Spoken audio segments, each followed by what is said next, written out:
नमस्कार शेतकरी मित्रांनो, आपण आज इथं निर्मल सीड्स कंपनीचं ऑलराऊंडर हे ट्रॅप दिलेलं होतं डेमो.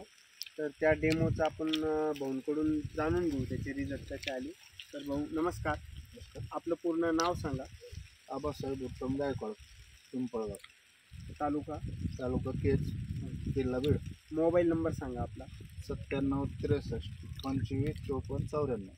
बरं, आता हे आपण निर्मलचं ऑलराऊंडर ट्रॅप आपल्या शिमला मिरचीमध्ये आपण डेमो घेतला होता, जवळपास 15 दिवसाच्या वर झाले बरोबर. तर ह्या डेमो घेतल्यानंतर तुम्हाला काय जाणवलं, तर कशाचे कोणते अटॅक त्याच्यावरती कव्हर झाले असं वाटलं तुम्हाला? असं भरपूर फळमाशीसाठी, परत थोडं थ्रिप्स, पांढरी माशी अच्छा आहे, त्याच्यात बरंच कंट्रोल होते. आपली साधी माशी वगैरे येत आहे. म्हणजे जे फळमाशी डंक मारून ह्या फळावरून त्या फळावर चालली जाते, तर ते डंक मारणारी माशी यांना कंट्रोल होते समजा थोडक्यात बरोबर.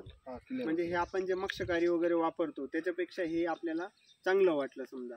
तुमचा अनुभव काय म्हणतो, आहे का व्यवस्थित? म्हणजे आपण 4 शेतकऱ्यांना ज्यावेळेस सांगितलं किंवा हे दिलं तर त्याचा फायदा त्यांना 100% होणार.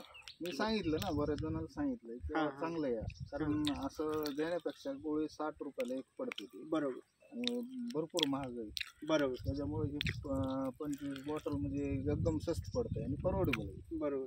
आणि पुन्हा विशेष म्हणजे काय, आपण 1-2 ठिकाणीच लावलं होतं हे. एवढ्या रानामध्ये जर 8-10 ठिकाणी जर लावलं ना, तर हे पूर्ण रानातलं जे घोंगण आहे समजा ते येऊन त्याच्यावर चिपकल. आता याच्यावर ह्या परिसरातलं जेवढी जागा आहे तेवढं आलं चिपकलं समजा.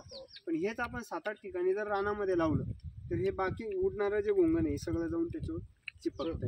फक्त याला थोडंसं पावसामध्ये प्रॉब्लेम आला असं मला जाणवलं, कारण सतत पाऊस असल्यामुळे जास्त दिवस हे टिकलं नाही.